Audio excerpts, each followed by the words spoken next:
One day, you opened YouTube, and there it was. A video recommended by the algorithm. Flashing lights, perfectly synchronized choreography. A melody that instantly caught your ear. That might have been your very first encounter with K-pop. You didn't need to understand Korean. It didn't matter where you were from, because they spoke to you. Through their expressions, their movements, and their music. But behind that perfect stage, what kind of world really exists? K-pop is more than just a music genre. It's a cultural movement, a business model, and above all, a symbol of modern global youth culture. Since the early 2000s, K-pop has expanded beyond Japan and China, reaching Southeast Asia, Europe, the Americas, and even the Middle East. No one has mastered the power of social media like K-pop, from YouTube to Twitter to TikTok. Through performance-driven, highly polished content, it has captured the world's attention. Today, K-pop isn't just a Korean export.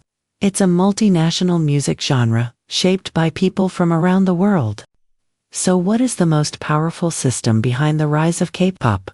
It's the trainee system, a unique method that shaped K-pop idols from the ground up. The trainee system began in earnest in the 1990s, pioneered by SM Entertainment. It streamlined the entire process. Recruitment, training, debut, producing idols almost like a factory line.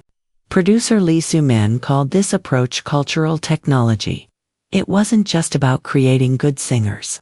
It was a step-by-step manual to create stars who could be loved anywhere in the world. Following in SM's footsteps, companies like JYP, YG, and Big Hit now Hybe developed their own versions of this system. And over time, the K-pop trainee system became even more sophisticated and intense. The K-pop trainee system is built on one core value: skill. Trainees are trained not only in singing and dancing, but also in rapping, foreign languages, acting, and even media handling.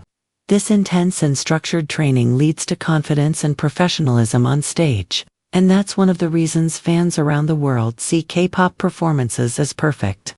Today's idol groups often include multinational members. Take Twice's Japanese members, Blackpink's Thai member, and NCT's members from the US, China, and Japan. From their trainee days, they're taught Korean language and culture, while also using their native languages to connect with global fans. K-pop fans aren't just passive consumers. They support idols even before they debut, during their trainee years, building emotional connections and shared stories. This co-creation of a growth narrative between fans and artists has become a defining trait of the K-pop experience, and the influence of this system goes beyond entertainment. The Korean government sees it as a form of soft power, actively supporting the export of K-pop training programs and the establishment of K-pop academies around the world. But here's the other side of the story. Every day, hundreds audition. Only dozens become trainees, and just a few of them actually debut. Even then, success is never guaranteed.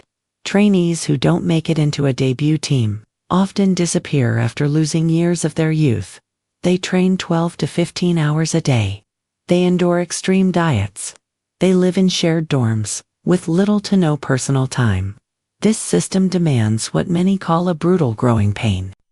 Mentally, many suffer from anxiety, depression, and severely damaged self-esteem. Requests for psychological counseling have been rising every year to meet idealized beauty standards. Some trainees are encouraged, or pressured, to get double eyelid surgery, nose jobs, and more. Even minors aren't exempt. This distorted perception of one's own body can deeply affect a young trainee's self-worth and identity. Some agencies exploit their power. They dangle the hope of debut, while demanding long, unpaid labor from trainees. In some cases, they even charge trainees for plastic surgery, styling, and training costs. If a trainee is dropped, they're left with debt, not a career. That's why people have started calling them slave contracts. And unfortunately, legal disputes continue to surface. Across the world, countless young people dream of becoming K-pop stars. They travel to Korea, full of hope and determination. But for many, the journey is far more difficult than they imagined. They face language barriers, culture shock, isolation, and sometimes even discrimination. One trainee from the UK recalled, "I waited 6 hours for an audition, and got only 1 minute on stage, no feedback, just silence." Trainees from Thailand, France, and the US shared similar experiences. They said, "I had to survive the entire day alone. There was no one I could talk to, no one who truly understood me." Behind the bright lights, these foreign trainees often carry the weight of loneliness and uncertainty, all while trying to belong to a system that wasn't built with them in mind. In 2024, the city of Seoul passed a groundbreaking ordinance aimed at protecting K-pop trainees. It banned forced dieting and plastic surgery. It introduced access to mental health counseling and career support. And it set clearer standards for fair contracts. This wasn't just a symbolic gesture. It was the first real step toward change. HYBE has launched dedicated counseling programs for its trainees. JYP now emphasizes character and values in its trainee evaluations. SM is globalizing its cultural technology manual, training diverse talents from around the world. And fans, they've started to care not just about idols' success, but about their lives and their rights. They raise their voices against unfair treatment, support mental health awareness campaigns, and contribute to building a more compassionate fan culture. It's a small shift, but it's growing. And with it, the future of K-pop might become brighter, not just louder. So where do we go from here? How should the trainee system grow and improve in the future? It must move beyond being just a system that produces stars. It needs to become one that recognizes and protects each trainee's potential and individuality. We must go beyond rigid standards, welcoming foreign trainees, embracing unconventional appearances, and exploring diverse musical styles. Trainees deserve access to proper education, mental health care, and rest. Because the spotlight on stage shouldn't come at the cost of their well-being off stage. If K-pop wants to shine even brighter, its future must be built on dignity, diversity, and humanity.